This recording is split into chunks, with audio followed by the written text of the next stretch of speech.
Oh, it's a lovely day to be back in Japan once again. First endurance round of the season last time out at Suzuka, and we're here at Okayama for the next round of the Almeida Racing League.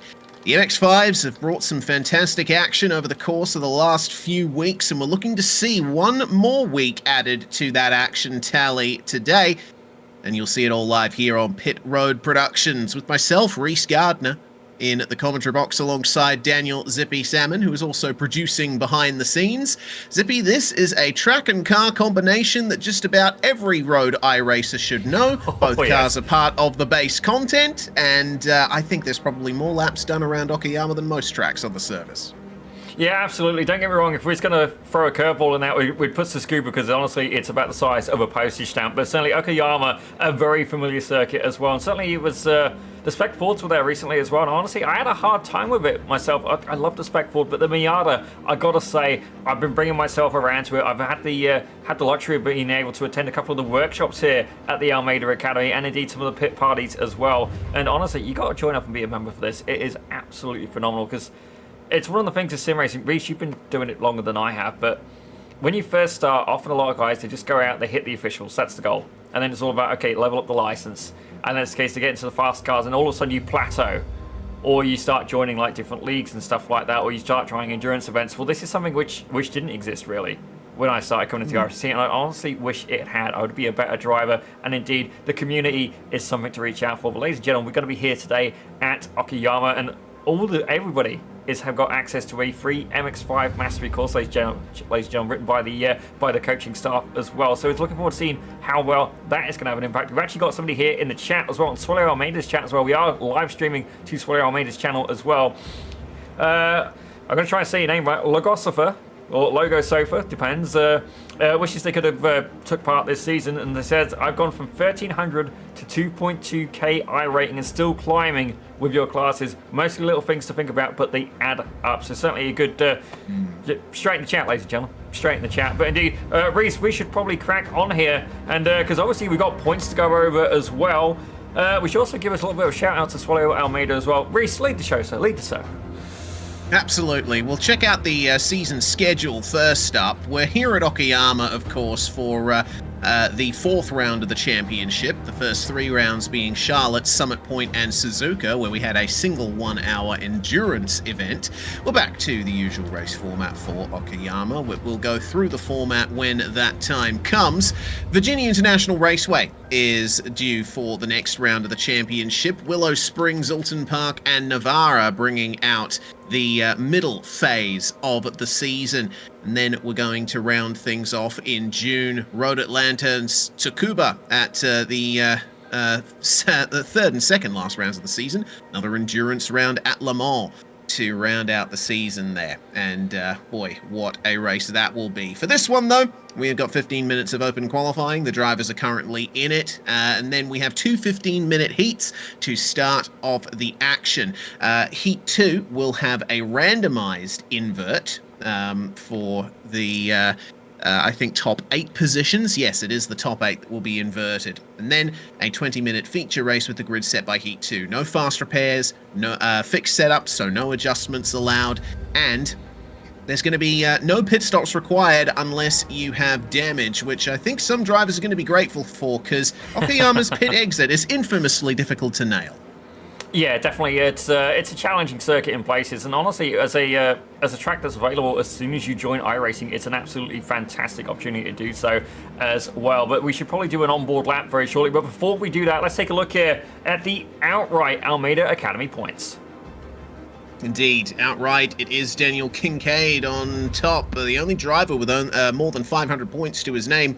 Anthony Ori and split ones, Rupesh Pineni, are the top 3 in those overall standings. As we go down, we see Lance Tamashiro, Bas van der Lee, Philip Marvin, S. Edward, a mystery what that S stands for, with Juan San Miguel, Benoit Poulain, and Mark Schmurder rounding out the top 10. We had Mark Schmurder in Split 1 on a few occasions, but he's in a different split this season. This is the overall Split 1 standings. Rupesh Paneni is on top, the only driver with more than 400 points to his name. Bas van der Lee has had great pace in these MX-5s, but has struggled to make good on that pace in the races. Otavio Suarez dominated the first round of the championship at Charlotte. His luck has not quite been as good at the next few rounds. He sits in third ahead of Sammy Hendricks and the chief operating officer of the Almeida Racing Academy, Kyle Diaz-Castro. Indeed, Kyle Diaz-Castro actually leading the club class as well. That's honestly the best way I knew that was by his social media, ladies and gentlemen. So certainly myself trying to come to terms with this thing called Instagram, Insta, I don't know what it is. Indeed, he's there leading the charge, and Michael Hooper just 4 points behind his second, 317 points. So, ladies and gentlemen, probably the most supported driver we got here at the Almeida Academy. Leon Bentvelsen bringing that huge Dutch fan club with him. He's there in third with Brian Sabowski. That's certainly a name that you're familiar with there. He's there in fourth. Tulka Valkasel, one of our favourite Finns, ladies and gentlemen. I say one up because we've also got Thomas Niemann lurking around as well. He's there in fifth. Oh, absolutely fantastic stuff. I've got to say, I am loving this season. Certainly, we've seen them go from Miatas to M2s, LMP3s. That was challenging. Formula 1600s and indeed the Spec Racer Ford as well. But I do know as well they do have a endurance series that is sponsored by the Almeida Academy as well. That's currently running at the same time as this. I do know that Adrian Hopp is there driving a Porsche as well. So certainly we'll try and get some updates for you on that for next week as well. But I got to say, Reese, let's try and get an onboard lap for one of these drivers. I'll tell you what, if you'd like to do the honours, we'll pick them up on the way. Jeremy Childers just apexing the final corner now, and the car 129 will bring us across the line to start a lap of Okayama. Hopefully he commits to this one, because otherwise I'll be looking like a real fool. Looking for the tower on the left-hand side there as you turn in point for the first corner. It opens up quite a bit on the exit, so you can run all the way out to that exit curve, but switch across the track for the run into turn 2. It's off camber through here, and it's very easy to run wide if you push a bit too hard on the way in. Through the Moss S, it's a flat-out meander on your way down to Atwood, which is one of the more significant corners on this racetrack. Childers making his way past some traffic as he goes through yet another right-hander that opens on the way out. And you've got to use every bit of that racetrack because you've got the long back stretch coming up towards the prime overtaking opportunity on this racetrack, the hairpin. It is a 180-degree affair, hard braking at about the 100 marker or so. In the MX-5, you can really carry the speed through this banked corner. And then it's through to Revolver, which is a left-hander downhill. You've got to try your best not to run out wide across those curbs and into the gravel, and keep your speed up here because you've got another short straight as you're effectively in the infield of the circuit right now, ready for the double hairpin. That is one of the defining points of the lap around Okayama. Slow and technical. It's all about maintaining mechanical grip, getting the rotation through the mid-corner, and having as straight and efficient an exit as possible. In the MX-5, the penultimate corner is just about flat out, and you'll tap the brakes in third gear for the run through the final turn. Out wide across the curb, again being careful not to get into the gravel. That is a lap of Okayama with Jeremy Childers, and the time is going to be a 1 minute 44.8. That is about a second off the pace that we're seeing at the front. Rupesh Paneni on a 1 minute 43.877, the top time of everybody right now. With 5 minutes still left in the session, we'll see if there's any improvements.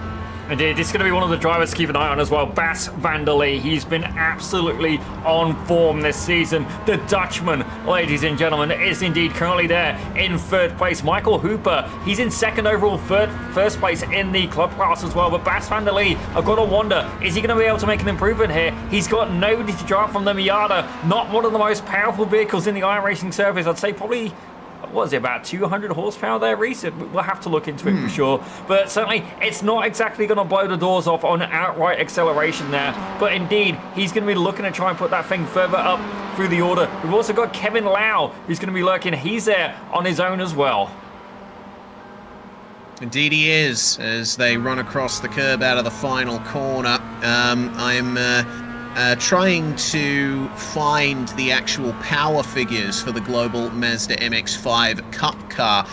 It's largely based on the stock Mazda MX-5. It's got the 2-litre Skyactiv G power plant that the Street MX-5 also has. So power-wise, I think it would be around 200 horsepower or thereabouts that you'd be expecting from these engines. That does mean that the slipstream is very strong in these cars as well. We saw that in quite fine form at Suzuka last week, where the drivers were picking up the slipstream down the straights and getting an absolutely rocket straight-line speed run.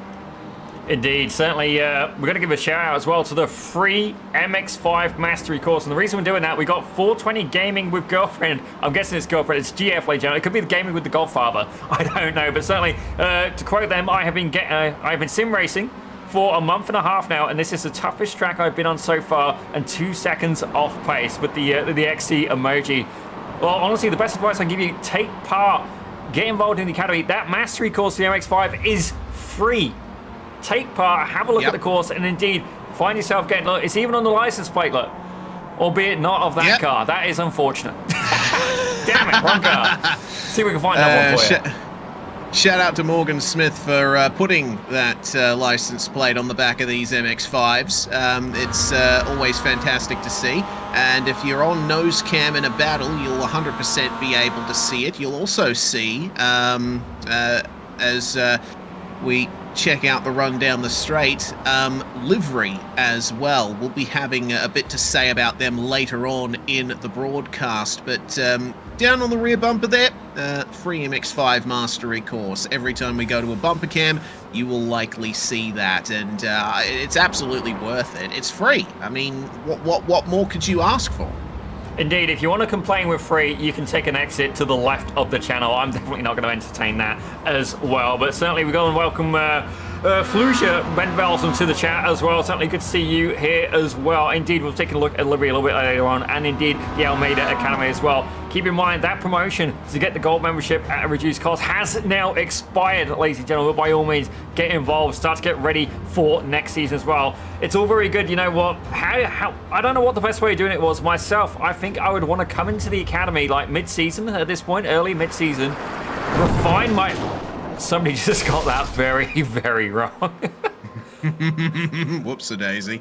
They had fun. Yeah, they did. You're right, though. The Academy Gold membership is what you need for access to the Almeida Racing League and the potential to appear on our broadcast here at Pit Road Productions. Everyone you see on track right now is a student of the Academy with a gold membership, and they have all increased their skills massively thanks to the coaching material provided by Swelio Almeida and friends. And it really is a high-value proposition, you know. Even though the discount has ended, I think it's still a pretty good price for a monthly membership to improve your racing skills. Indeed, like a lot of people will just go, oh, I'll go get a setup shop, they'll make me faster. Or wouldn't it be better to have the skill set instead? Because like you could put me in a Ferrari, and while I'd be very happy, I am not going to get anywhere near the potential out of that car. I'm much better off spending the money to refine myself. Like the biggest way of going faster is it's not going to put on the faster tires. Well, I mean, it helps, but certainly in the sim you can't do that. But it's training the nut behind the wheel, and certainly that is the best way of doing it. As we do have a couple of people here on the driver cams as well. You would have seen a couple of them making an appearance so far. Indeed, Aurum making an appearance as well. That is Leon Bent-Belson's family as well. And indeed, we are going to get ready for the first grid of the day. I gotta say, I'm thinking this round is going to be nothing short of a belter. Rupesh Vaneni, though, taking the honours with pole. Michael Hooper in second, with Bas van der Lee in third. Kevin Lau, fantastic qualifying for him. He's there in fourth, with Carl Diaz Castro, leader of the Split 1 club class. He's there in fifth. Kevin Adrian takes sixth, with Octavio Suarez in seventh. Tyler Mahaka in eighth. Tulka Vaxeo in ninth. And indeed, Lucas Fernandez in 10th. Starting out of 11th is Leon Bentvelsen. We'll see if he can break into the top 10 for this one. Same for Christian Komets as well, the Estonian sharing the 6th row with the Dutchman. Cairo Enns is going to start lucky 13th alongside Zoltan Zomator, 2 series regulars there. Same for Rich Meesters, with Brian Jabelski being new to this series for the season, but he is massively experienced in terms of MX5 racing in other leagues. Jeremy Childers and Philip Falcon are your 9th row. And then it's Jan Janchik and Sammy Hendricks rounding out your top 20. Skylar Lum's going to start 21st, with Andrew Engel and Brian Lenz rounding out the 23 cars to take to the field for the first race. Now, it is a standing start. We are still waiting for Michael Hooper to join the grid, and it looks like another driver we're waiting on, a couple more further to the back, popping into existence and into the material realm is Michael Hooper on the front row, with 30 seconds remaining on the grid timer. Short run into turn 1, Zippy, but some nice open turns to start off the lap. I'm expecting some good side-by-side. Indeed, we will. Certainly anybody who's been having an issue with the driver cam, certainly we do. It is really simple to use. We'll do what we can to support you with that, but certainly there's only so much we can do. We can't control each individual PC, but certainly we do have a couple of drivers on driver cams. You'll see more of them later, but right now, Rupesh Paneni is on pole. What can Michael Hooper do? What can Bas van der Lee do? He's stuck there in 3rd as away we go for the first race today, the Almeida Racing League live at Okayama. Yeah, it's a good run from Rupesh Paneni. Michael Hooper reacting just a millisecond later on the drop of the green flag. Kevin Lau passing Bas van der Lee for 3rd, but he's left the inside open for the Dutchman, so it'll be a nice side-by-side for 3rd place. Same for 5th, with Carl Diaz-Castro getting the run on Kevin Adrian out of the 2nd corner. A clean start. Everyone's made it through the opening turns nicely, but we've got some interesting goings-on to happen here at Atwood. That is Otavio Suarez almost getting into the back of Kevin Adrian there on the run up the hill and out onto the back stretch. They got to get in line right away, otherwise they'll lose the slipstream. That is absolutely right, and certainly this is where you're going to want to try and find yourself a teammate, a friend, or something along those lines. We have seen that previously, actually, where we had several different teams within the academy, and it certainly made for some interesting racing. Tyler Harker there, able to edge ahead, and that's contact there with Otavio Suarez. And indeed, an absolute tank slapper unfolds. Harker puts the brakes on, great car control. Indeed, nothing a lot he can do there, but he absolutely catastrophically falls through the order. He's going to be down at the back of the grid in P23. Meanwhile, further up though, Rupesh Paneni still holding on. Michael Hooper in 2nd, and it looks like Kevin Lau applying all sorts of pressure here. He's got Carl Diaz-Castro applying even more pressure behind him.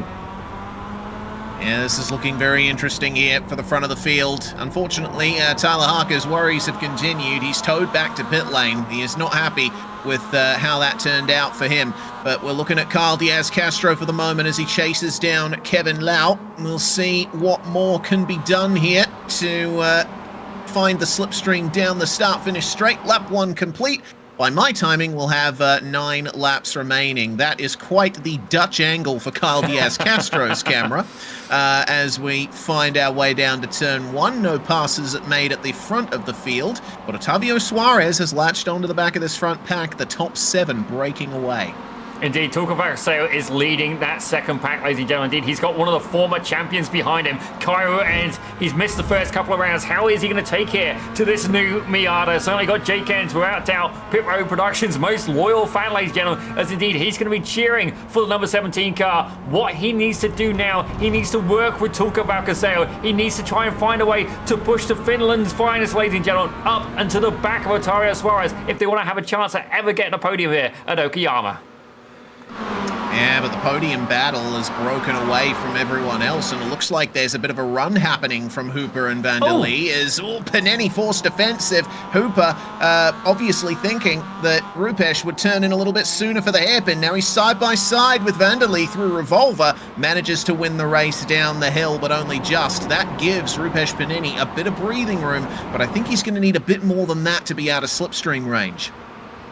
Indeed, I'd say a soft margin would be about a second, ladies and gentlemen. Indeed, as right now, I gotta say, let's give a shout out for the Canadians here. Kevin Adrian currently there. He's in that top split battle, top lead pack as well. He's got Otavio Suarez behind the gap, holding pretty steady behind there to talk about. To say he's about 1.2 seconds. Let's keep an eye here on Cairo Ends. Is he going to be able to get close enough to potentially apply a bump draft? It's what they're going to have to do. I don't think the start finish straight is going to be quite long enough. It's going to be all about the back straight there. You see Valcaseo dip a wheel in the standard again.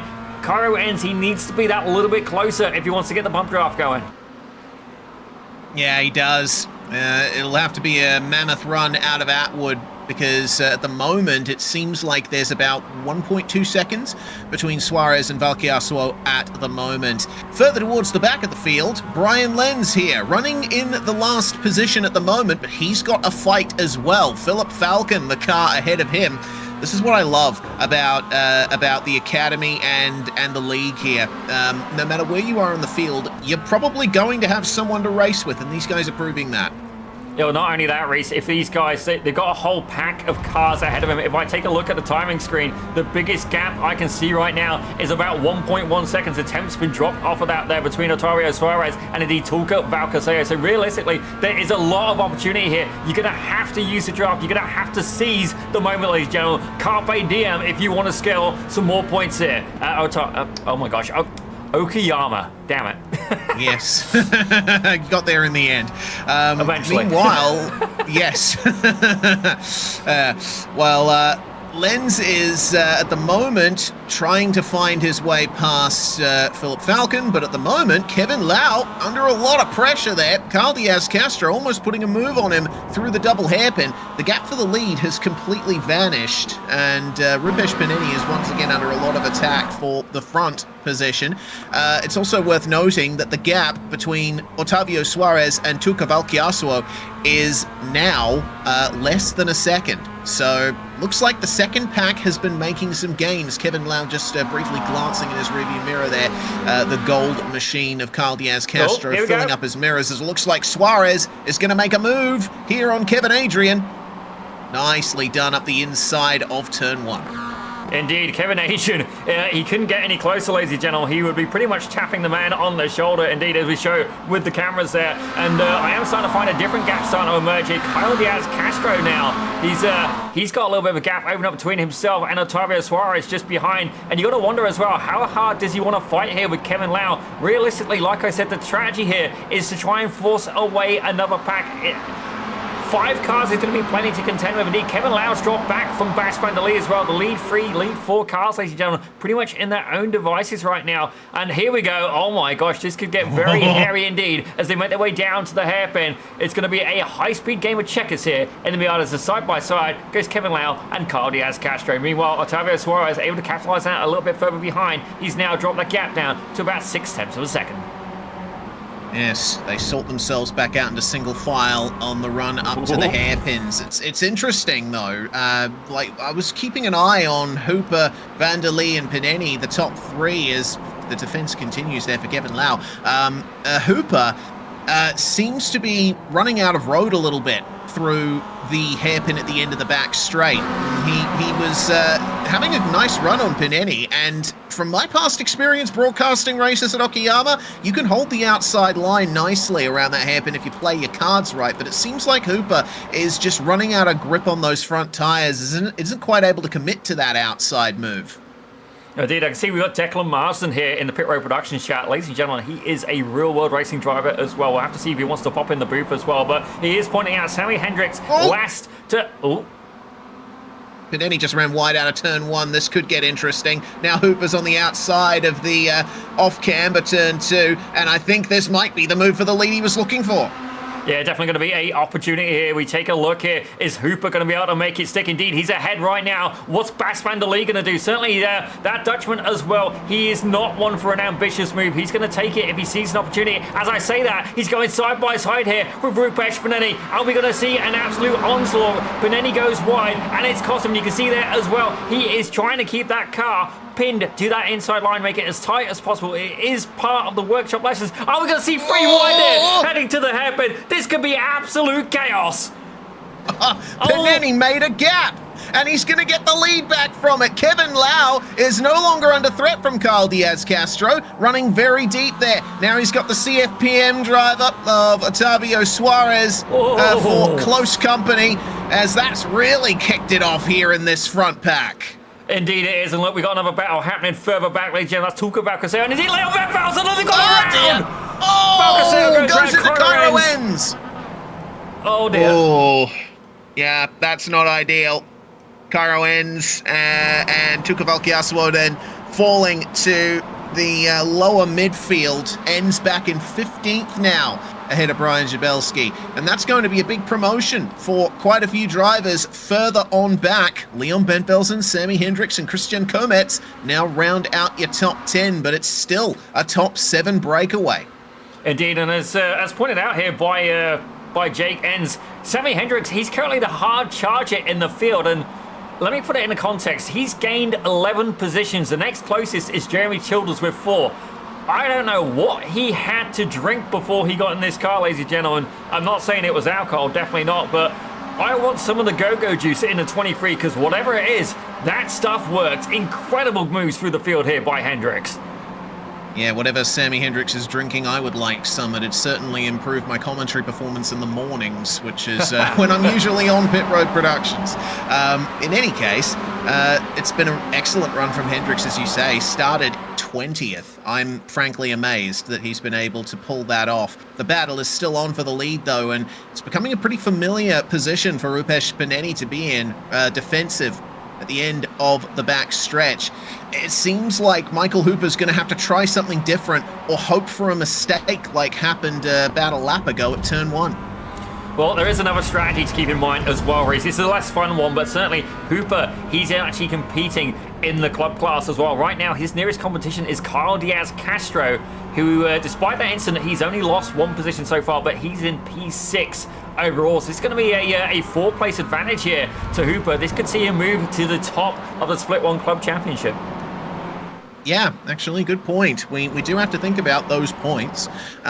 So it's a good point about the points, so to speak. Jeremy Childers and Rich Meesters running side by side through the penultimate corner. It's a difficult thing to do, but the Cool Camel 164 makes the move into the final turn. Unfortunately, opens himself up to an over-under from Jeremy Childers. He'll make the move up the inside into turn 1, and Zoltan Zomator, I think, will be very glad to be dragged along with them there, side by side between the Miatas. I love MX-5 racing. It's always fantastic, especially at a circuit where there's so much action to be seen throughout the official series. You know, for a lot of iRacers, this car track combo was probably their first taste of official racing on this service.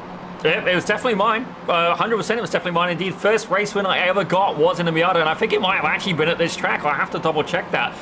Honestly, I'd like to say I remember it well, but I do not, ladies and gentlemen. And indeed, while a race win sounds fantastic, we have this beautiful thing called strength of field. So if you get a race win in like a 500 I rating strength of field, congratulations, but it's certainly, if you get a race win in somewhere like the top split, the Almeida Academy, that is something worth singing about indeed, as Jeremy Childers now finds himself ahead of the 164. Indeed, we've got a little bit more of a seasoned field here right now. Rich Meesters and Sultan Zomator, both men of experience, we'll put it like that here. With Cairo Enns, he's lurking behind, a little bit younger as well. Despite that major incident, he's only down 2 positions as well. Talk about Caseo, definitely came off a little bit worse there, as I just see Childers there in the grass. No, we're good, ladies and gentlemen.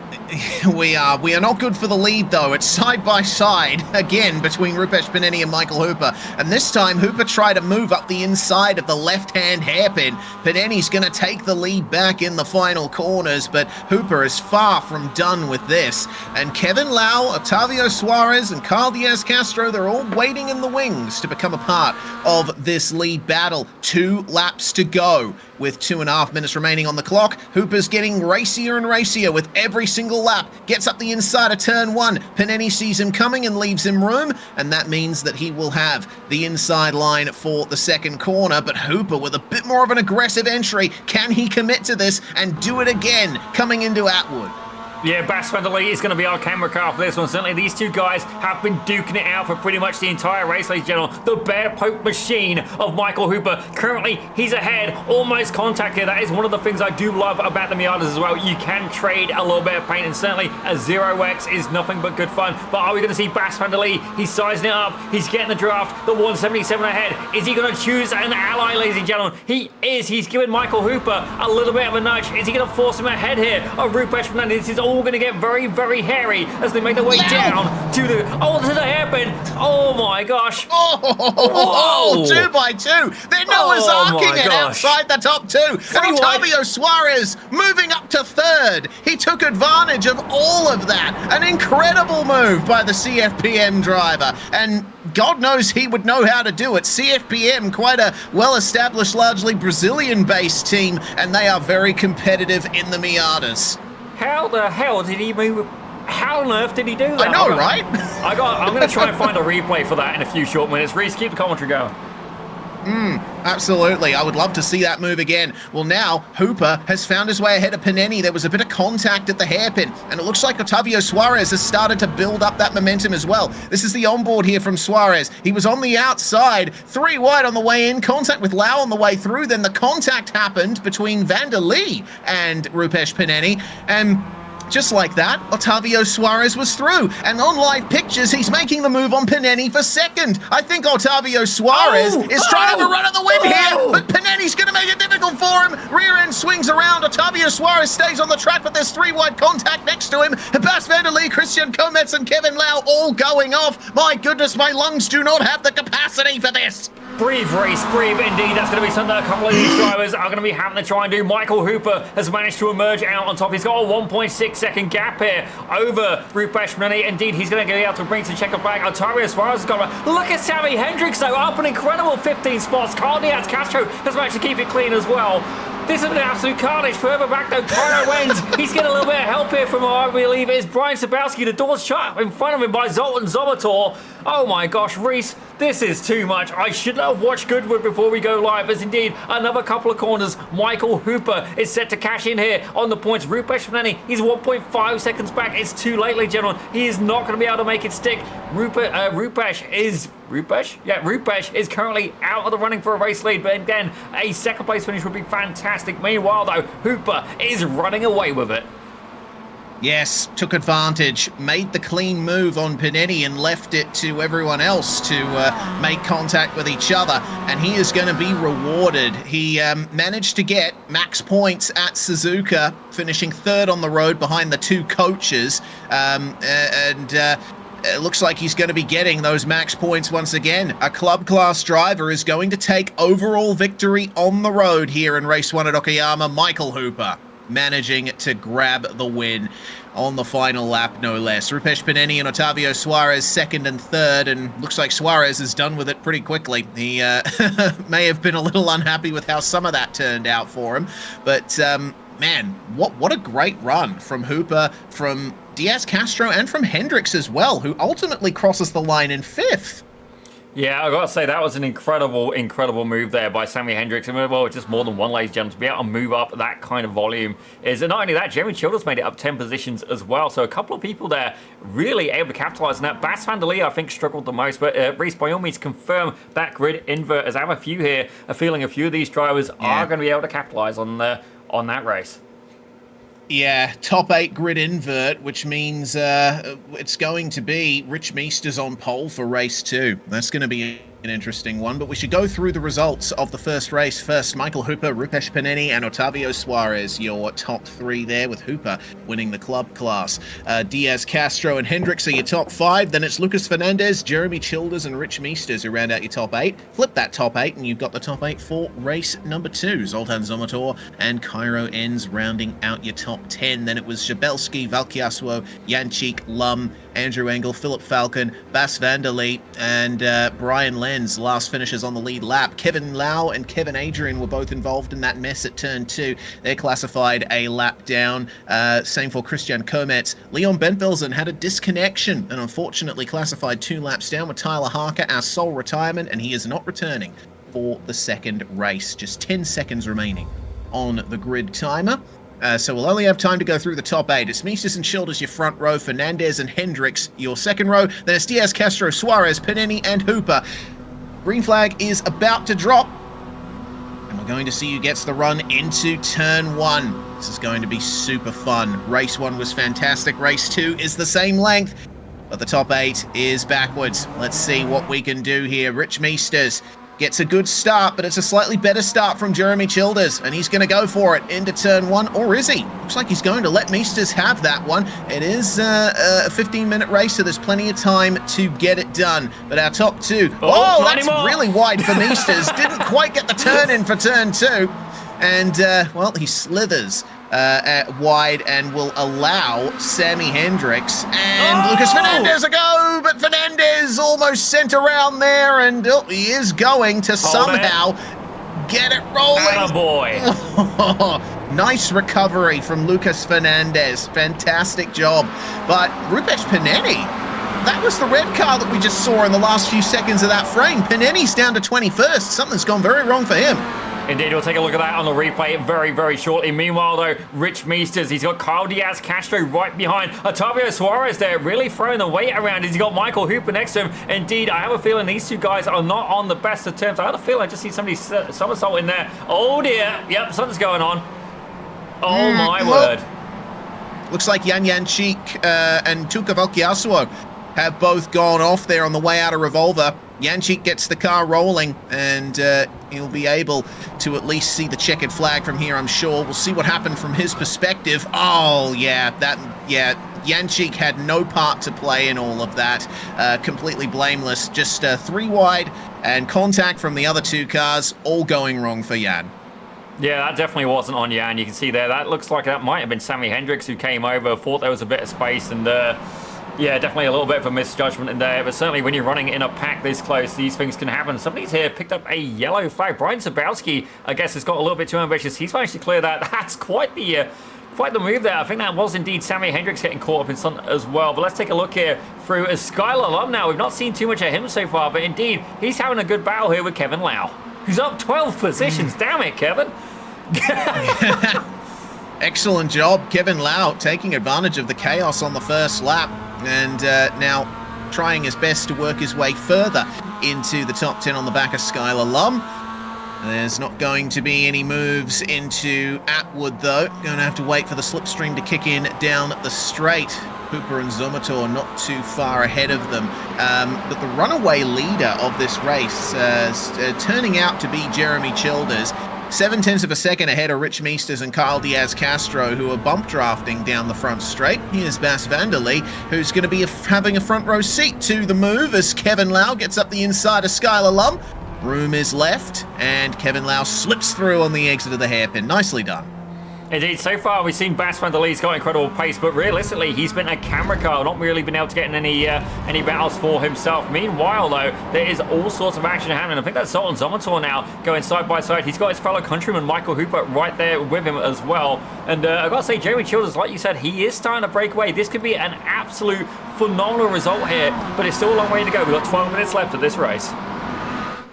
Yeah, and we saw Rupesh Paneni with a lead like this in the early part of race 1. It was very quickly made up by the cars behind him, so there's going to be a lot left to unpack from this race.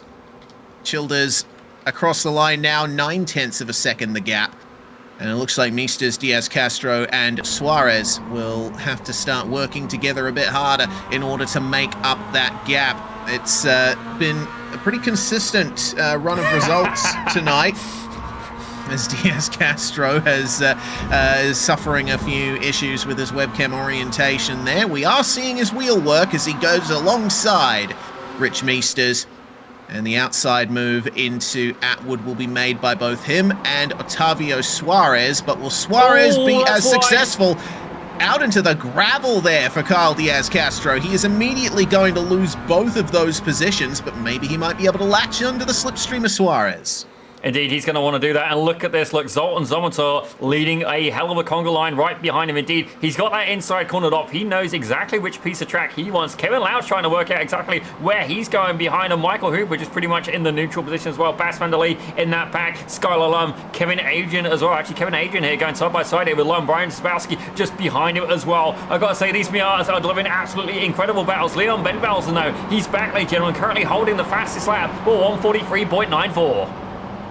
Yes, Benvelsen is one of the few drivers who's actually been able to get a consistent run of pace going here, and I think that might have been due to some clear track ahead of him. There's the Free MX5 Mastery course on the rear bumper. Once again, I mean, that's all you really need to say about it. Free on the Almeida Academy to help you improve your running in this fantastic car. There's your gap for the lead. The top four breaking away from everyone else here. Zoltan Zomator leading an angry pack of cars that stretches all the way down to Brian Lenz in 16th. Indeed, he's definitely, this is where the action is happening, ladies and gentlemen. Indeed, I do have to wonder, is it worth trying to work together at the gap of about 2 seconds? They're going to have to pull off some real mastery as well to try and catch up. I think it may be a little bit too little too late there. Rich Meesters, frankly, he's going to, well, I say frankly, he's potentially going to get saved here. As indeed, I think he's trying to help Carl Diaz-Castro find his way forward a little bit. Indeed, these two guys are running, and actually right now, if we look at the top 5, ladies and gentlemen, it's primarily club class drivers. As you see there, Carl Diaz-Castro getting a little bit of a slide going. Indeed, Rich Meester's hanging there with him. The invert grid here proving to be quite the thing. I'd say it's hard to pass, but if I say that, Kevin Lau up 12 positions, Kevin Adrian up 10 positions, Leon Benvelsen up 10, and Sammy Hendricks in that last race, what was it, 14 positions? Like, I think a few of these drivers are able to get the moves done, and definitely there's some attrition going on, but for the most part, I think the draftings is proven to be a great equalizer. Yeah, it is, and I think it's also worth pointing out that for the majority of the races, oh dear, that's Shabelski that's gone off there out of the hairpin. I also saw another driver losing spots. I couldn't quite catch who it was, but there has been a bit of trouble here for the MX5 veteran of Shabelski. And I don't know if that's the... oh yeah, Tuka Valkyasuo with the rear end not playing ball coming through the final corner, and that's pretty bad damage for him. He's towed into the pits. This is what happened to Jabelski. Oh, just spat off the track there. That's something that can happen a lot coming out of the hairpin and into Revolver, because you got to switch over to the opposite side of the track, and if you got a car alongside you, you better hope they move with you. Yeah, certainly. It looks like we're starting to get a couple more packs starting to emerge. This is Skylar versus Kevin Adrian versus Leon Benvelsen. Actually, I think it was Benvelsen there who gave Sabowski a little bit of assistance off of the track. Oh. That was good car placement from Benvelsen. He just slotted right into the gap that opened up. And I think he's going to do it again. Look at this. Oh, this is... I don't need blood pressure pills, but for this series, I just might, ladies and gentlemen, as indeed Ben there, he is trying to thread the needle. Indeed, it's definitely been a little bit too close at times, but oh dear. Free white. Hey, that's Panini. Rupesh Panini is somehow found his way back up to 11th spot, and now Leon Benvelsen is sandwiched in between himself and Skylar Lovett. Oh no, it's all gone wrong. Oh, Sabowski with the evasion. Oh my God. Well, we are not short on drama, are we, Zippy? Definitely not. I'm actually, honestly, at this point, I feel like we should be commentating Call of Duty. This is the level of intensity we're starting to get. But one thing that's in mind here for Jeremy Childers, Otavio Suarez has indeed found some more pace. His current fastest lap on 1:44.14. Ladies and gentlemen, that man is flying. It's not the fastest lap we've seen, but it's certainly up there. Actually, it is the fastest lap we've seen so far, ladies and gentlemen. And indeed, he's managed to get himself onto the back here of Childers. This could be golden for Childers, but I don't know. Is he going to have the skill? Is he going to have the pace to go up a seasoned MX5 master himself, Otavio Suarez, on iRating alone? It's almost 2,000 points in the difference, but can Childers hold on? He's going to really have to play the strategy, play the man, ladies and gentlemen, if he wants to hold on to this race win. That he will. Otavio Suarez showed right from the get-go this season that he's got what it takes to win. He won all 3 races at Charlotte on the trot, and that's something that we haven't seen again this season so far, I think. It's been some pretty varied winners in these races. some slight defense going on from Childers as we try to find out where Otavio Suarez is going to get the advantage. Gotta wonder if there's a potential for a move at the hairpin, and if Kyle Diaz-Castro will have anything to say about it. If these two run side by side in the lead for a few corners, Diaz-Castro will catch right up to them, and it looks like we might see the first of those corners right here as Suarez gets up the inside of Childers, just enough room to sneak through at the apex. Childers will let him have it coming into Revolver. Indeed, and look at that. Kyle Diaz-Castro is now in the mix. We're going to have a freeway fight. That's Rich Meesters. I could have sworn he just got a little bit loose there. And look, ladies and gentlemen, if we get any more sand on the track, it's going to look like Cleethorpes, indeed a seaside town in the UK. As right now, Kevin Lau going side by side here with Zoltan Zomator for P number 6. Indeed. Well, fantastic racing going on here just outside the top 4. Gotta wonder who's going to win this battle. The second race's grid will be defined by the finishing order of this race. So the more moves you can make, the higher up the field you're going to start. No inverts to think about here as Hooper tries to chase down Meesters. I'm pretty impressed that Meesters has been able to hold on to a top 5 position here. But we'll keep our eyes forward here for the moment. This is our top 3 with Diaz-Castro once again showing us exactly what his ceiling looks like coming into turn 2. Sorry, Kyle. Yeah, I think there's going to be a bit of a lull here in the top 3 potentially, at least until we get to the hairpin. I just wanted to point out, Zippy, and feel free to say no to this request. No. The incident that happened. Okay. No, go ahead. Yeah, the incident that happened between Pineni, it was Vanderlee and Skylar Lum.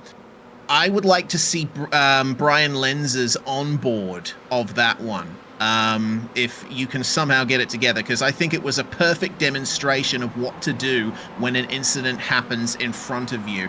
But we will see what we can do to get you that. But for the moment, Otavio Suarez really going for it here. May have to go back a tiny bit earlier if you can, but yeah. So I'm going to do a bit of broadcast directing myself here, and I'm going to tell you, Zippy, when to go to the rear bumper cam on Brian Lenz on this incident, because it's frankly kind of scary. We'll have to go back to the actual. Yes, we'll have to go back to the actual incident first. Okay, yeah, here we go. All right, so coming through this turn here, Brian Lenz will see the side-by-side happening, and then the 3-wide. Then the cars will come together right in front of him. He's going to get on the brakes and avoid it. Go to the rear bumper cam now. Whoa! Hey! It's a bit of lucky avoidance there. I'll just let that speak for itself. Back to the battle for the lead. Otavio Suarez getting in front and managing to maintain that lead. Childers and Diaz-Castro still chasing. Yeah, I gotta say, this is gonna be a very good day for Jeremy Childers. A podium in the top split of Almeida Academy is an incredible achievement. Certainly, when we first met Jeremy Childers, ladies and gentlemen, I think he was in split 2. He didn't quite make it to split 1. Then I think he made it up a season. Then he was back down again. And right now, he's there. He is leading the club class right now. I say that Kyle Diaz-Castro is going to have something to say about that as well. A little bit of a friendly poke there from the chief operating officer of the academy himself. But I've got to say as well, thinking on that fact, you know who is missing this week, Reese? Yes, Ian Joyner's not here. No. Well, yes, but we're missing the academy coaches. Oh, yeah. We're absolutely missing the coaches. Yeah, I did realize that at the... Yes, indeed. Look, it was a fact that I'd already realized at the final lap of race 1. I thought about mentioning it, but I wanted to give Michael Hooper his dues. Yeah, interesting. So this is going to be a students-only fight, plus our chief operating officer here, as it's 2 laps remaining. No, 1 lap remaining, with only 50 seconds remaining on the clock. This is going to be a tough fight between Childers and Diaz-Castro, as it seems like Suarez is keen to pull away. Yeah, this is where the two drivers behind, if they work together, if Jeremy Childers can get a really clean exit and Diaz Castro can latch onto his rear bumper, we could see a freeway fight, but it's going to be crucial. This next corner is going to define if that's going to happen. He needs to make the most of this exit. Look at that beautiful entry speed, cuts a little bit of the grass there, a little bit of the sand, and indeed, he's about 6/10 of a second back. Diaz Castro at this point, you got to wonder, is he going to go and try and force a pass? Is he going to try and force a bump? I don't know, Reese, which way would you play this? Would you try and get a free wide scenario, or would you just try and deal with the one ahead? I think I'd just try to deal with the one ahead. It's going to be really difficult to make up that gap to Suarez unless he makes a mistake. And in any case, it was covered nicely by Jeremy Childers. There will be no pass in the hairpin here on the last lap. But there's a couple more hairpins to come here, and it all depends on what the exit's like here for both of our club class leaders at the moment. There's no chance once again, but Diaz Castro making up a lot of time in the braking zones. Well, for the moment, they'll be looking at the rear bumper of the number 15 of Octavio Suarez as he's going to come around the final couple of corners in front by 6/7 of a second or thereabouts. And that will be the overall race win for Octavio, his first since race 3 at Charlotte. And Jeremy Childers will win the club class ahead of Kyle Diaz Castro. Fantastic stuff.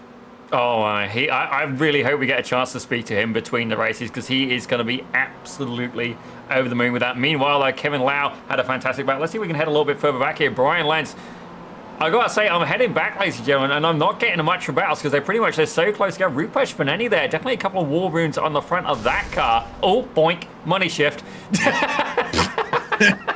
Cha-ching! That's why it's called a money shift, ladies and gentlemen. It's not because you're like, oh, you get paid when you do it. It's because it costs a lot if you get it wrong. Indeed, that engine may have been spinning. I think the red line on this is, what, about 6,500 RPM? And if you go from, I don't know, 5th to 1st, kaboom! Yeah. Yes, sequential gearbox on these Mazda MX-5s. So if you manage to perform a money shift, frankly, I'm impressed. Worth pointing out that Paneni, despite, I think he made his way up to like the verge of the top 10 and then got sent to the back again twice in that race. So pretty impressive recovery from Rupesh to get back into 13th place in the end. But I think as we have gotten our final couple of finishes here, it looks like Tuka Valkyasuo, despite spending the majority of that race in pit lane, has made his way back out. He will take the last running place here on his one and only lap out of pit lane after getting the tow and any repairs done. And with that, it's going to make the race official. Bam, into the wall. That's I certainly don't blame Tuka there. I'd be feeling the same way with the luck that he suffered in race 2. So, Octavio Suarez taking the win for the first time since round 1 with Jeremy Childers and Kyle Diaz Castro joining him on the podium. Childers wins the club class. Michael Hooper and Rich Meesters round out your top 5. Great day for the club drivers with Kevin Liao and Bas van der Lee 6th and 7th. Kevin Adrian, Zoltan Zomator and Sammy Hendricks round out your top 10. As we have a look there at P11, that was taken by Philip Falcon with Lucas Fernandez into Rupesh Beneni. Definitely a roller coaster ride for him. He's in 13th with Brian Sabowski in 14th. Brian Lenz, without doubt, the Miata Dodger himself. We're going to have to think of a better way of giving him that title. Reese, start brainstorming. What do you think we should name him for them evasive actions as well? He takes 15th with Skylar Lum in 16th. Christian Kometz in 17th with Andrew Engel in 18th. Yan Yan Cheek in 19th. And indeed, Cairo ends a rough return here to the series in P20. Down in P21, Leon Benvelza, definitely an unfortunate incident for him. With Tulka Valcaseo in 22nd with Tyler Harker, the multicolored Harlequin Miata in 23rd. Yes, and absent from the server. Retired from race 1, didn't take to the start in race 2. He is completely out of the server. Well, we will have a few minutes now to take a breather in warm-up. I think it might be a time for a little word from the Academy to show you why we're here in the first place. Now he's here teaching all his secrets to all these drivers. This is Almeida Racing Academy, where every champion has a starting line. The sim racer turned real world superstar, Suelio Almeida, mountains. It's Connor Bell racing in his own backyard for the very first time in the NASCAR Canada Series. The workshops helped out so much. Something about battling with somebody faster than you, it just pushes you that little bit further, and I was able to just keep developing my skill. I can kind of commit more with the exit there. That was good. If you do take sim racing seriously, it does impact your racing technique for the rest of your life. I know how the car is going to perform around these corners because the model I have in the sim. Just the benefit of sim racing when you go into real life, I don't think people quite realize it yet. You have infinite track time is the biggest factor. You are able to try so many things, and the physics that are simulated in the sim nowadays, especially iRacing, are so close to real life. Creating champions. Almeida is a master at his craft. He's outclassed a Le Mans driver, a European Le Mans Series racer. These guys are among the top 0.02% in the world. Designed to create champions. First NASCAR Canada start. First NASCAR victory for Connor Bell. Connor Bell standing on the podium here today. This is the Almeida Racing Academy 3.0. Wait a race, buddy. Wait a race.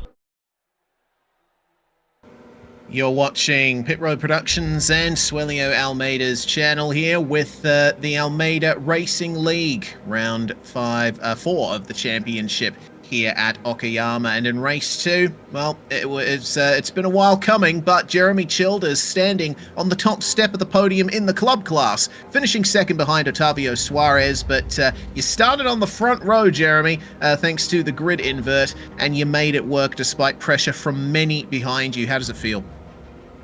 It feels good. It feels good. You know, it has been a long time coming. I don't think I've ever been on the podium in one of these in the top split.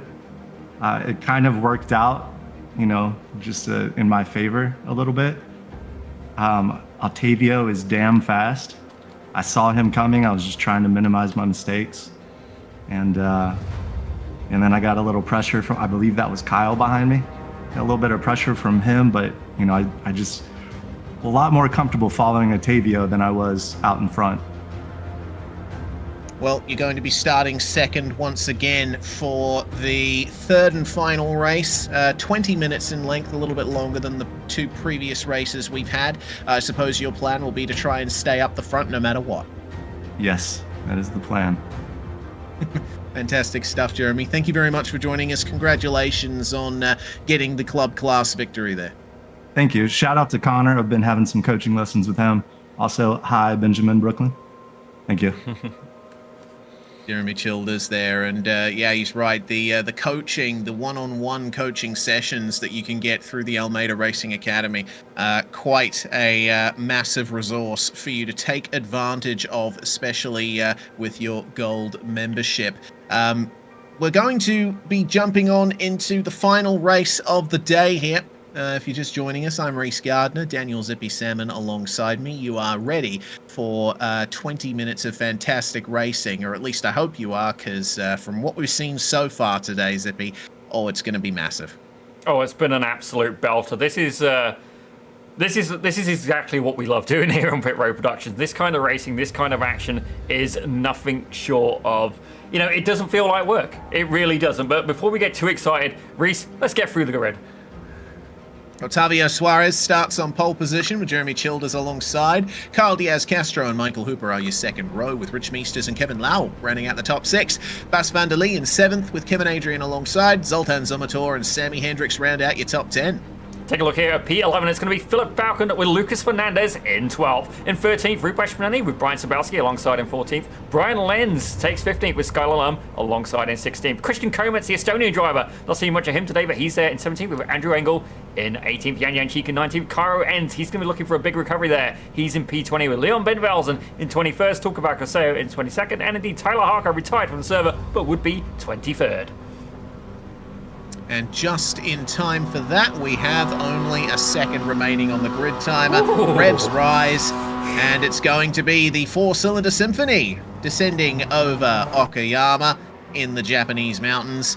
with Otavio Suarez getting a good start. He will be clear into turn 1, but Jeremy Childers gets a little bump from behind from Kyle Diaz-Castro. It's all well and good, though. They make it out of turn 1 nicely.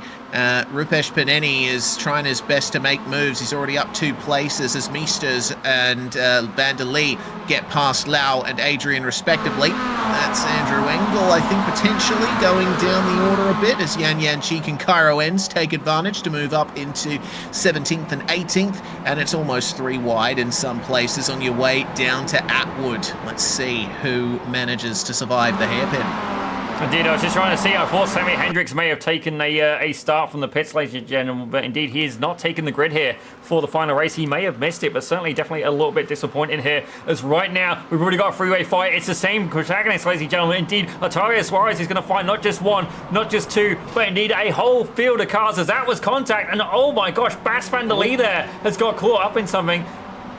Oh dear. So is Rich Meesters. Oh, that's bedlam coming out of the hairpin. Van der Lee and Meesters were around pretty substantially, and yeah, big puff of smoke. Looks to me like Van der Lee was trying his best to make the pass on Meesters here, but Rich turns in, and it's only light contact in the end, but they both go around, and then they end up coming to a stop in the middle of the track, as it appears it might be Christian Kometz, I think, that ran into them. Unfortunately, Yan Yan Cheek and Andrew Engel also involved. Indeed, oh dear, the front of that car is indeed, well, it'd be easier to work on at that point. The right front wheel is definitely disconnected as well. Left front looking a little bit better, but I've got to say the paint looks fantastic, albeit what's left of it is Yan Cheek has picked up a meatball flag as well. But we return to the front of the pack here. Otavio Suarez, he's looking to try and make some gains. Well, I say make some gains, make some gap behind him, make a little bit of free air. Jeremy Childers, though, 0.6 of a second behind. I think realistically, he's going to need help from Diaz-Castro. He's going to need help from Hooper, and indeed Kevin Lau is pretty much just clinging on to the back of that pack. He's about 0.7 of a second behind him. Kevin Adrian 1.8 behind as well. Meanwhile, though, back here in P number 8, ladies and gentlemen, he's got Brian Sabaski and Philip Falcon, actually. That's the best drive we've seen from him for a little while. He's there, up 4 positions. Cairo Enns, ladies and gentlemen, 11 spots gained so far. He's taken advantage of the chaos and kept his car clean in the process. Cairo Enns jump scare there. Big Cairo, yes. Now it's small Cairo in the bottom right of your screen. 3 wide behind him. That's going to be Skylar Lum, Zoltan Zumator, and Lucas Fernandez going forward in the hairpin. Leon Bentvelsen trying to take advantage, as is Rupesh Paneni. Cairo's just got eyes forward. He doesn't care about what's happening back there. All that means is he's got a little bit more of a gap to deal with. Lucas Fernandez then may be able to take advantage of a slight off track for Rupesh Paneni ahead. Very deep on the brakes into the hairpin. But he's gone wide there, and that's going to be Bentvelsen giving him a bit of a bump. Fernandez is going to return the serve at the hairpin, and Bentvelsen loses it into the tyre barriers. Not ideal. That's going to be Leon out. Indeed, there's definitely a little bit of a collection there of Miata starting to occur, as indeed Otavio Suarez brings us over to the 3rd lap, ladies and gentlemen. Indeed, some incredible close battling as well. Rupesh Paneni, though, he's going side by side back here with the likes of Skylar Lum. Yeah, Lum on the inside and is going to get to the apex first, but Paneni is holding on to that speed round the outside and will complete the move coming into turn 2. Lum trying their best to keep the side-by-side going, but not going to happen in the end. Have to rely on the slipstream, as Cairo Enns is caught up to Brian Jabelski and Philip Falcon, just slots in between them, and now the slipstream kicks in again. Oh man, Brian Jabelski, plenty experienced in MX-5 racing, but we'll see what he can do versus Enns and Falcon. And you're right, Philip Falcon is having a fantastic race at the moment. One of his best potential results we've seen in a while. He will lose 1 position there to Cairo, as that looked like it was a brilliant move from Enns up the inside at the hairpin. He is now up 13 places. Yeah, definitely some good moves there. Indeed, I think Sawalski pretty much enabled that move as well. He gave Cairo Enz a little bit of a bump draft. And indeed, you definitely need to have a couple of friends here if you're running Miatas. That's somebody there who appears to be a little bit open concept a little bit further back. That is the likes of Christian Comets, ladies and gentlemen. Indeed, it's fair to say he's picked up a little bit of wounding here on the front of that MX-5.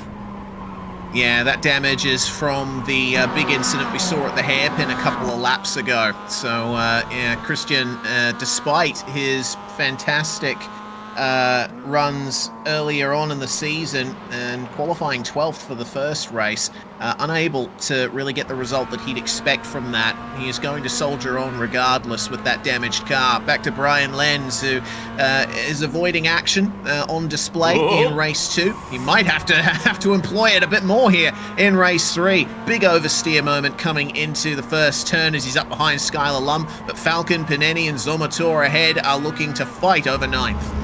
Indeed, I think this is one of the races, Reese, where honestly I would have loved to have been on track for this. Certainly, having taken part in the pit parties, I've had a lot of fun. I've actually got some respectable pace as well, much to my surprise, ladies and gentlemen. Miata definitely not on my regular list of cars that I've driven, but well, not in a long while anyway. But indeed, you're going to see Brian Lenz there. Can he make a move? As it's going to be a absolute opportunity here. I have a feeling Lucas Fernandez might be able to force this 3 wide. Yeah, but will he want to? We've seen 3 wide at the hairpin go very wrong previously. There will be spaces to the inside and the outside. Bit of a bump there. The 32 of Brian Lenz sent wide, and Lucas Fernandez gives him a whack up the rear once that's sorted. A Skylar Lum side by side with Brian Lenz. Remember, these drivers are fighting over 12th spot. This is not for the lead of the race, but they're fighting like it's for the lead. Some fantastic fighting, and Christian Comets taking advantage despite his front bumper missing. Yeah, I got a feeling he's got a little bit of suspension damage as well. Let's try and compare, actually. If I have a look at his left front corner, compare that to the Leica Lenz. Maybe. Not enough that I'm 100%. It's really the bodywork that's damaged. I don't think the suspensions really had anything happen to it. The problem for Comets will be that he won't have the straight line speed advantage. Yes, these cars aren't the fastest, but drag still affects them. And so Christian Comets will have to make sure that he's in the slipstream as someone if he wants the advantage. Even then, he isn't quite that speedy in a straight line as he's finding out here with Lucas Fernandez, who gives him a big bump in turn 1, but immediately coasts and gives him the place back there. Back to the front, Carl Diaz-Castro, who's worked his way ahead of Jeremy Childers. Michael Hooper and Kevin Lau still very much in play, but Octavio Suarez is continuing to lead this by half a second. He is sitting pretty right now. Indeed, he's not been able to run away with it, ladies and gentlemen. Indeed, I think that's going to be crucial. You got to wonder as well, it's almost like when you get the likes of like Ian Joyner, indeed, Edwin Glass Rivera, back when we was doing the Spec Fords, you almost make a target on yourself, potentially, ladies and gentlemen, as this is the guy to beat. And certainly, Ian Joyner, an incredibly humble and polite man. I'll give him that as well. We did actually have the fortune of seeing him here on the camera a couple of times as well, but such a polite man. He's not... You know, sometimes you see people who are quick and they're actually quite arrogant, and he was definitely not one of those people. And certainly, you know, he didn't make any enemies. Indeed, he made himself you know, almost a Stig of the group, ladies and gentlemen. Not quite to the same level of the Academy coaches. Indeed, Colin Bell and Kane Halliburton, they're coaches for a reason, ladies and gentlemen. But indeed, Octavio Suarez, after that incredible debut win, like, you know, 3 races on the trot, I thought he was going to be unstoppable, but certainly since then, he's not had the same form, but looking to try and change that here today at Okayama.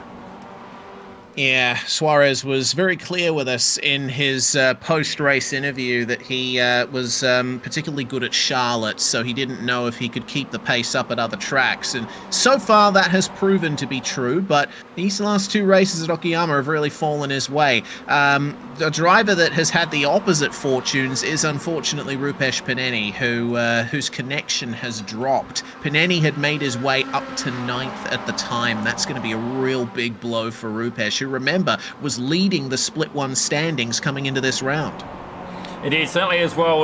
Bas van der Lee's definitely not had a good day as well. He's currently sat there in P20, ladies and gentlemen. I believe he's currently in the pits with damage. So certainly, again, incredible race from him, but definitely getting caught up in a few instances as well. Jeremy Childers, though, he's having one of his best days, without a doubt, ladies and gentlemen. Indeed, Cairo Enz, it's been a little bit rough for him at times, but he's currently up 13 spots in P3 in the Premier class right now, and indeed P7 overall. Yeah, working nicely for the moment. Got Brian Jabilski for company and keeping an eye on the lap times. It looks like Enns has not quite been able to get a pace advantage over the drivers in front of him. It was a little bit easier to make up positions further back in the field where he had more of a pace advantage. But now it seems he's running lap times pretty much equal with those ahead of him. Racing going on for third. Childers and Hooper are side by side, and Childers will have the inside line for the penultimate corner. Is Hooper going to let him have it? Not quite. Going to force him narrow and then try the over-under coming out of the final corner, I'd imagine. That's some good speed from Hooper on the exit. Let's see if Kevin Lau will join him. Indeed, I think Kevin Lau is going to try and... Oh, here we go. You know what's coming.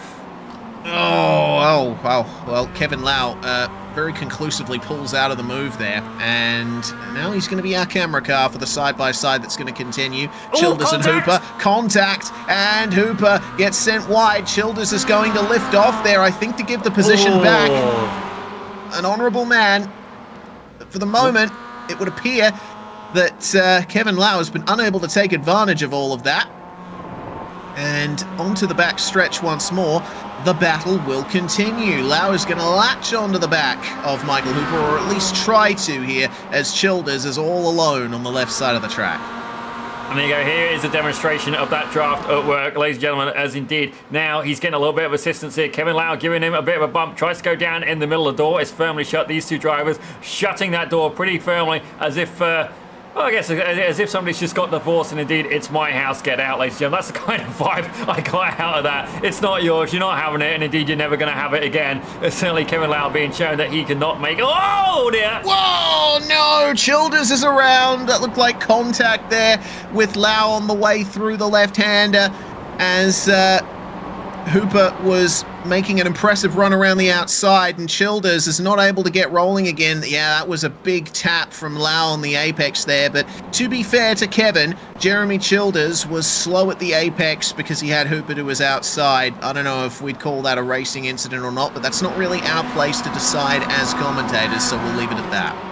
Yeah, I mean, the only time we ever tend to pick a side is if it's pretty much outrageous, ladies and gentlemen. At least I do. I'm not going to speak on behalf of Reese, but meanwhile, at the front of the pack, it is going to be an absolute belter of a day here for Kyle Diaz-Castro. He's got multiple podiums under his belt. He's leading the club class, and indeed, with another couple of points here today at Okayama, he's going to try and solidify a lead.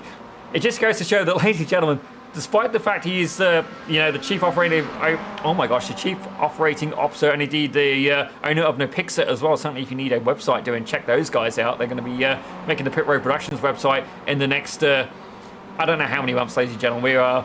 We're looking forward to it at least. Indeed, he is a technical mastermind as well. But it just goes to show that despite all that, I mean, credit where due, he's got some talents behind the wheel as well.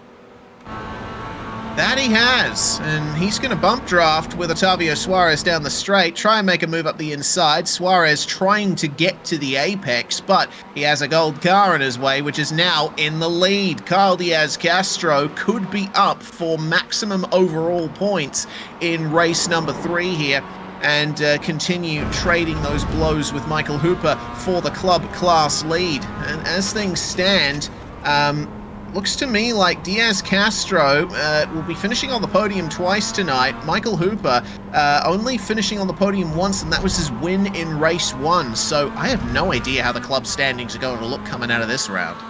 Yeah, I've got to wonder as well just how hard is Otavio Suarez going to fight. I mean, we know he can position that Miata very, very precisely as well. But it looks like there's something happening back here with Brian Lenz as well. Himself and Christian Comac. They've been trading positions on and off for the past lap or so, constantly side by side. Yeah, it's been a nice battle between Lenz and Christian Cometz.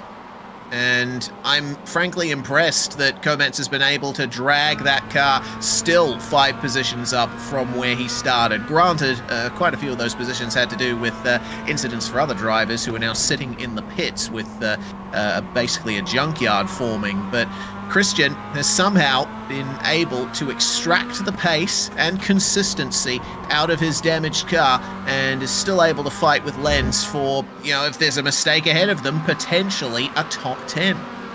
Indeed, it looks like Comex is going to try and get a fight going again as well. You have to wonder just how much is the damage impacting that car. Is it enough that realistically he needs to drive to be able to stay current, or is it a case of, he's actually got a little bit of a pace advantage over Lenz? I do have to wonder as well. Certainly going off the... I'm trying to think what he was doing in practice as well. Is Kometz realistically one of the top 5 drivers here on pace? It's hard to say, but let's take a look here further through the field as we're seeing 2 Canadian drivers go side by side. Ladies and gentlemen, Kevin Adrian, who we do not know is wearing a shirt today or not. He's not got his driver cam on. He's got himself a Cairo ends there with Brian Sabowski applying a lot of pressure behind in P number 7.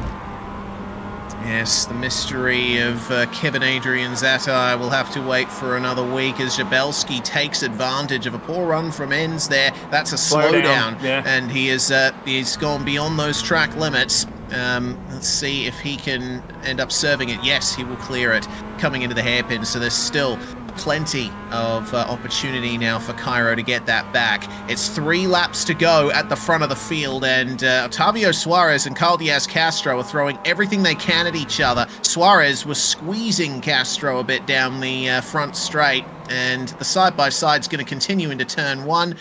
The driver racing under the Canadian flag, Otavio Suarez, will get back up the inside into turn 2. This is just good racing between these two. They're giving each other just enough room, but not an inch more. Oh, that's tight. A bit more space in the braking zone for Atwood, but might be a bit too tight an entry for Castro to deal with there. He's parked it on the apex and has not allowed Suarez to get back past him. But that may change when they get to the hairpin next. It's rapidly approaching crunch time here at the front of the field. Diaz-Castro and Suarez enjoy a lead of about 3.5 seconds over the battle between Kevin Lau and Michael Hooper for 3rd. And into the hairpin they will come side by side in both battles. Kevin Lau still trying his best to get 3rd place there, and he will grab it from Michael Hooper. Back to his starting position of 4th goes the German. I'll tell you what I did just see. I got to actually see a little bit of wheel hop there over the curve. That would have been absolutely fantastic. Let's come on, ISO back on the lead battle as indeed we got 2x2. Hurrah! As Otavio Suarez, indeed Carl Diaz-Castro are absolutely duking it out. It was about a 4.5 second gap between these two, and indeed the 2 behind him who are doing exactly the same thing before that gap's now fallen to under 3 seconds. I have to wonder, have they gone and exposed themselves? Oh, well, in a strategic point of view, ladies and gentlemen, certainly not that kind of view. Don't want to see that on the driver account, but they made themselves vulnerable here to the likes of Michael Hooper and Kevin Lau. Yeah, that they have. You want to talk about exposure? We'll see what Kevin Adrian's cam looks like next week. Diaz-Castro on his way into turn 1. Will lead the way with 2 laps to go, but these two have been duking it out. We didn't quite catch it on the production cameras, but I was keeping an eye on the fight myself through the double left-hander. It was really impressive, Carl Diaz-Castro being able to hold the outside line versus Otavio Suarez, and that battle is going to keep going, as is this one for 5th place. Kevin Adrian still holding on to it versus Brian Jabelski and Cairo Enns, who is our camera car, and it's defensive for Kevin Adrian. Jabelski's going to try and get a run on the way out of the corner, but it's not going to happen, at least for the moment. But Enns now has a double slipstream to contend with as our leaders are still side by side. This is almost the battle of the century between Otavio Suarez in the blue car and Carl Diaz-Castro in the gold, but Suarez overcooks it on the way out of the hairpin, and a nasty surprise for the 3rd place battle, which now becomes the 2nd place one. Carl Diaz-Castro is all alone in the lead now. That is massive for Otavio Suarez. Yeah, but look, he's going to be sitting duck. Kevin Adrian, the shirtless wonder himself. He can see, not blood, but he can see Miata ahead of him. Now you have to wonder, is one of the quickest Miata drivers. Oh, look at that. That's a huge move by Cairo Enns. I don't think it paid off. Contact there. 2 wide, 3 wide. Oh, dear. Able to straighten each other out. And indeed, that was definitely a little bit high risk, a little bit late on the brakes. Zolan Zomator says, thank you very much, boys. Don't mind me. I'm going to sneak up on the inside. Plenty of drama here in the closing stage. Indeed, Cairo Enns looking to try and hold on still as he's got the likes of Sabowski. They've cleared him. Otavio Suarez has claimed Cairo Enns. He's up 14 positions. Lower the risk versus the reward. He just needs to bring it home at this point. Behind him, though, an absolute onslaught of cars trying to get some final points here as we bring this race towards the close. Oh, dearie me. Final lap. Nice bit of sportsmanship between the Canadians, Kyra Wins and Kevin Adrian. A little bit of sorry, bud, and away they went. We'll see. Kyle Diaz-Castro now leading by 2.5 seconds, and Kevin Lau and Michael Hooper find themselves fighting over second. There is all the potential in the world for there to be a club class 1-2 here in the final race. I also went back to take a look at these. Oh dear, that's Christian Komets, who's found himself in 10th. What a run it's been from Christian. Now up behind Skylar Lum and the recovering Kevin Adrian. I just wanted to point out quickly, Otavio Suarez lost it by himself on the inside at the hairpin. Kyle Diaz-Castro didn't make contact with him, at least on my end. We'll briefly take a look at it here. You'll see there was... Oh, it was tight, but ultimately Suarez spins because he got too much of the curb on the inside. A solo error from Otavio Suarez, which leaves Kyle Diaz-Castro in the overall lead of the race, again by 2.2 seconds. Hooper and Lau have made up some of that time, but it's not going to be enough. Chief Operating Officer of the coaching academy that puts this league on in the first place, he's going to get the silverware, and Kyle Diaz-Castro is going to be your final race winner of the day here at Okayama, with Michael Hooper leading home a club class 1-2, with Kevin Lau completing the podium. Well, indeed, it's going to be an absolute rat race down further back, and not calling them rats, ladies and gentlemen. Indeed, it's going to be a nature of survival of the fittest there, as Kevin Adrian, Zoltan Zomator, Skylar Lum, Christian Komets, somebody else has just boomed it. Yeah, there we go. Yeah, I'm starting to wonder if that's sequential. No, it's definitely sequential, but it's entirely possible to over-rev the engine on the downshifts, which I think is the reason why we saw those puffs of smoke. And, well, Rich Meesters apparently doesn't need his car anymore. We've seen a lot of drivers make use of the runoff area at Turn 1 of Okayama. Somehow, Philip Falcon still rolling, but, well, now we'll keep our eyes peeled for anyone else who's trying to make their way to the line. But regardless, I think that's just about everybody. We can go through our final results.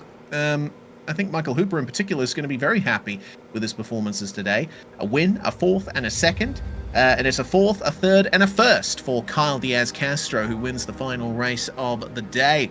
Kevin Lau battled with Michael Hooper to the end, has to settle for third, but wins the Premier class ahead of Otavio Suarez, who could have been standing on the top step were it not for that dastardly curb on the inside of the hairpin. Jabelski finishing in 5th place. I think that's his best result of the season, up from 14th spot. Very impressive run from the American, ahead of Cairo Enz, Zoltan Zomator, Kevin Adrian, Skylar Lum, and Christian Komets.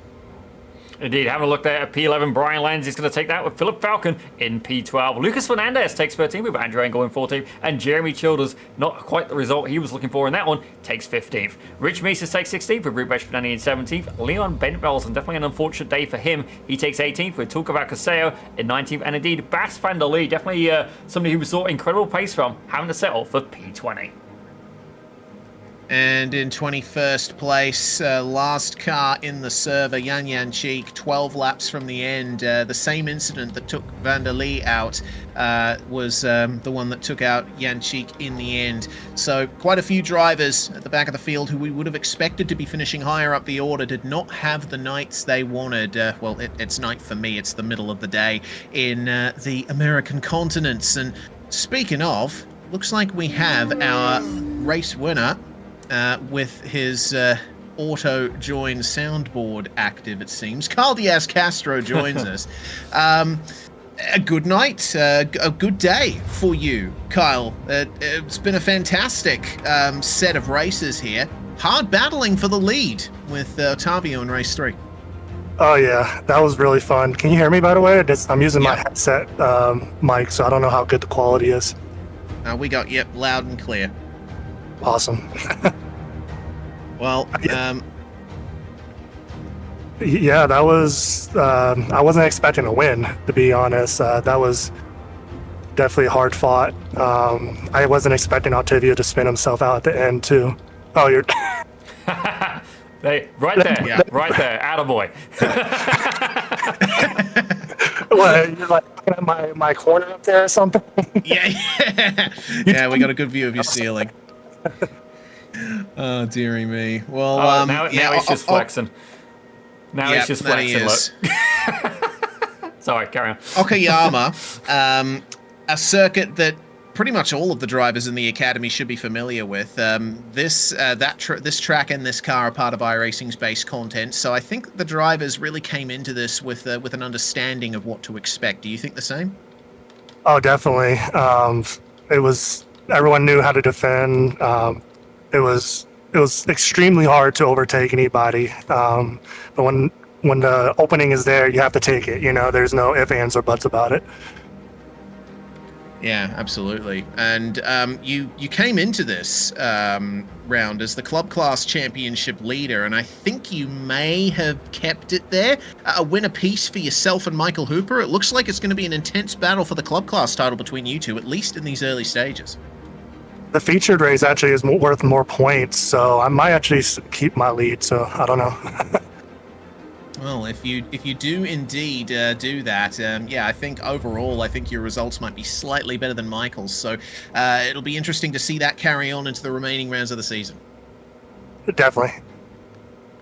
Well, thanks very much for joining us, Kyle, and great performances today. Anyone you want to shout out before we let you go? Connor, he's been coaching me for the last couple weeks. His advice and assistance has been pretty much very valuable, and it's pretty much the reason why I think I won this race. So, yeah. Well, big thanks to Connor, and thank you, Kyle Diaz-Castro, for joining us in the commentary booth. Hopefully we're chatting to you again next week. Yep, see ya. Kyle Diaz-Castro, the winner of the final race of the day. And with that, Zippy, it looks like we may have to put out a public call for drivers to come and have a chat to us here. Kyle is the only one who's shown up. So, guys, if you're listening to the broadcast, get in here. We want to hear about your day of racing thus far. For the moment, though, Zippy, I think it might be a good opportunity to go through the merch once again. We have been promoting this from the start of the season, a collaboration between the Almeida Racing Academy and Livery. Still on pre-order, so you can get your pre-orders in for some fantastic gear, shirts, caps, jumpers. They've got everything you need to look stylish and stay protected from the elements. Indeed, and if you'd like a translation, a jumper is a sweater, ladies and gentlemen. Certainly I can definitely relate to that as well. But we don't just have that, ladies and gentlemen. What about getting in on the gold membership as well? By all means, check that out as well. Definitely it would be... where's the button here? I can't see that. There we go. You got to get involved, ladies and gentlemen. Indeed, there's a lot of different things. Obviously, Swallow as well. Swallow and Connor both involved in real-life motorsport. Actually, Connor Bell is going to be competing at the Victoria Day Speed Fest, NASCAR Canada, there at Mosport, ladies and gentlemen. So certainly, if you'd like to come out, indeed, see Connor Bell in action in the real world, by all means, check him out. We know he, on his debut, he won the race despite actually getting a penalty. I think he went from first to last to first again. Absolutely incredible drive. By all means, check that out. But certainly, you got to be part of the Academy, ladies and gentlemen. We'd love to see you here on Pit Road Productions. Indeed, there's going to be more seasons coming as well. But, I mean, just take a look around.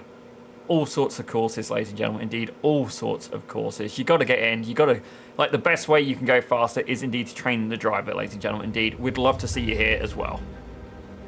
Absolutely, and pretty much all of the students that we've seen over the last few seasons in this academy, in this league, the improvement in racecraft, in pace, has been notable in many of these drivers. You know, we've had some that started out as real sort of loose cannons, hyper aggressive, didn't quite know if any pass they would make would turn into a crash, and they've evolved into drivers that measure out and dose out that aggression more effectively. We've had drivers who were slow and would spin all the time in the early stages of their career. Now they're up there getting podiums and winning races, and it is all down to the training that the Almeida Racing Academy provides. Well, Zippy, it looks like our public call has not attracted more drivers to our Discord server. I think we may have to start wrapping things up here. Indeed, I do have an update though. Kevin Adrian was indeed shirtless but cameraless for this event, so anybody who was particularly curious, looking to see the Canadian machine that is the one and only Kevin Adrian, we do have that update for you. As indeed we managed to find one, ladies and gentlemen. Cairo ends making an appearance here. Now Cairo, it's definitely been a little bit of an up and down ride for you today, but able to gain 14 spots in that final race. Tell us a little bit about how it's like being back in the Miata and indeed back here at the Academy. To be honest, I haven't driven the Miata since I was a rookie, so it's a very interesting car indeed. It definitely demands a lot of light hands. It demands a lot of precision and a lot of rotation with the brakes. You don't want to be rotating with the steering wheel. So it's a very interesting car to get a hold of, to get a real good wrangle on. And yeah, it's a handful, especially around this track. There's a lot of draft that's going on, but there's not quite enough speed to really make good overtakes in very many places. It's a lot of bravery on the brakes.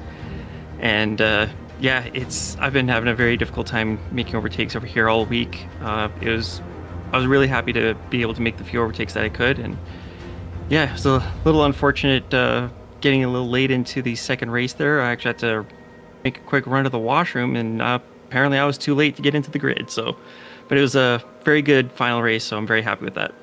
So Cairo ends, we can tell you, it's going to have a different pit, or at least a pit stop strategy for the next round, ladies and gentlemen. It may indeed be a Gatorade bottle at the side of the rig, or indeed what we affectionately know as a splash and dash, ladies and gentlemen. Certainly in the production booth, Reese Gardner almost getting the better of me on a few occasions, certainly making me laugh. And as a commentator as well, we do have to hydrate quite vigorously, and it does pay a price. Think of your commentators when you're racing, ladies and gentlemen. Indeed, for a few of us, it is a tight scenario. But I've got to say, Cairo, it's great to have you back. Certainly previous champion in the club class for the Spec Racer Ford. Now you've been moved up. You're in the Premier class as well. Able to get P3 in the Premier class in that final race as well. 14 positions gained. You were the hard charger. But how are you finding it going from the Spec Racer Ford over to the MX-5? It's a very different beast. The Spec Racer Ford, it lets you take so much higher brake pressure before it starts to lock up. It's a much lighter car too.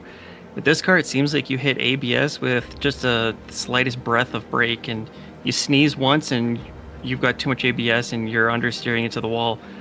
So managing the ABS is a very big part of driving this car. It's quite a bit different from driving the Spec Racer Ford. It almost feels like you need to load up the fronts a little bit more slowly than with the Spec Racer Ford. And yeah, it takes a bit of getting used to, but I'm getting there. Yeah, by all means, Cairo, I've got complete confidence in you as well. It's definitely been interesting. Certainly, we saw the likes of Sammy Hendricks able to make some absolutely huge moves at times as well. But Cairo, before we let you go, is there anybody you'd like to shout out for today's performance? Yeah, shout out to my parents. They were actually watching both streams, and it was very good having my dad watching my stream as well, because he was able to give me some pointers on some of the audio that was getting a little bit messed up. So got that all fixed up, and yeah, big shout out to my wife. She's a great big supporter, and she's actually busy making waffles for me right now. So I'm gonna go eat some of those. Whoa. Hold up. How close? Can you get the waffles on cam? Is it that close? I don't know.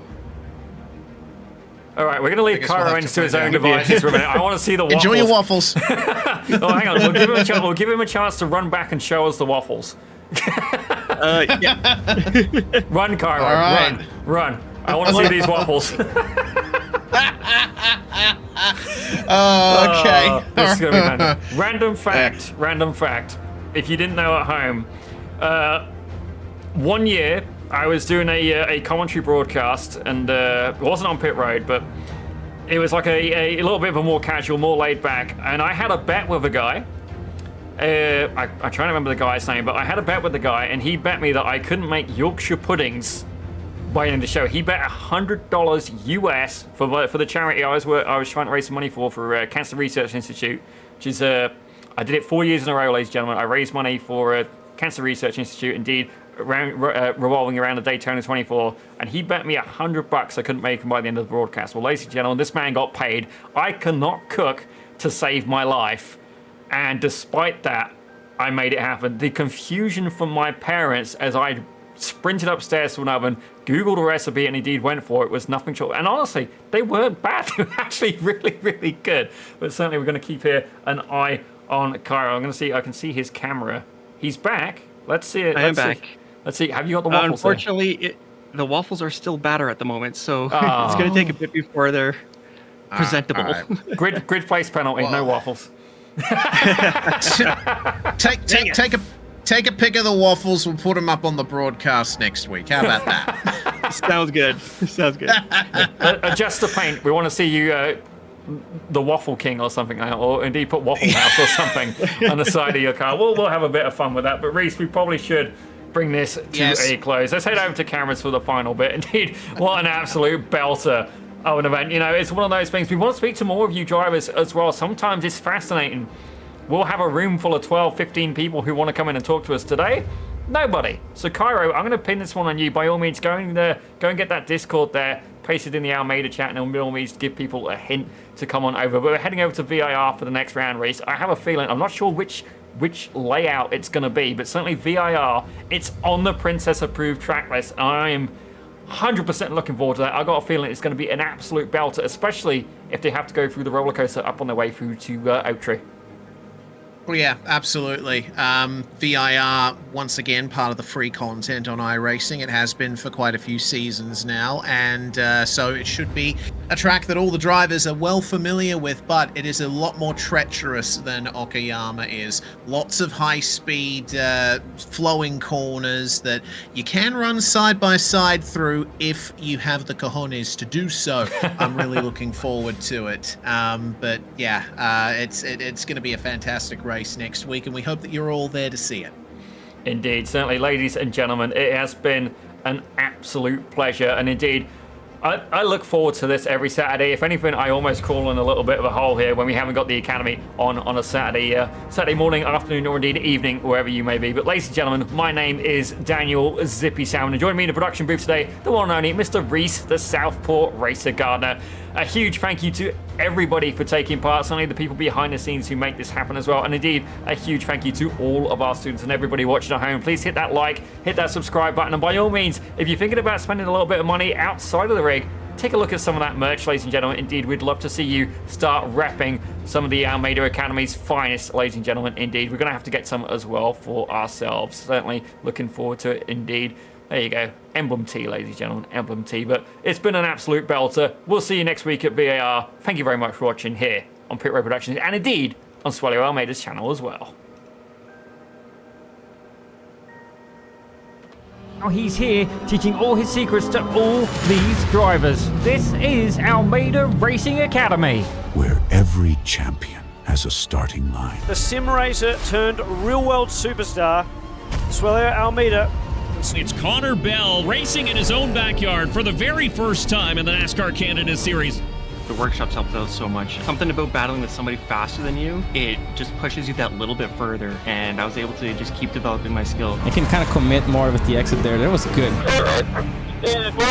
If you do take sim racing seriously, it does impact your racing technique for the rest of your life. I know how the car is going to perform around these corners because of the model I have in the sim. Just the benefit of sim racing when you go into real life, I don't think people quite realize it yet. You have infinite check time is the biggest factor. You are able to try so many things, and the physics that are simulated in the sim nowadays, especially iRacing, are so close to real life. Creating champions. Swello Almeida is a master at his craft. He's outclassed a Le Mans driver, a European Le Mans Series racer. These guys are among the top 0.02% in the world. Designed to create champions. First NASCAR Canada start. First NASCAR victory for Connor Bell. Connor Bell standing on the podium here today. This is the Almeida Racing Academy 3.0. Way to race, buddy. Way to race.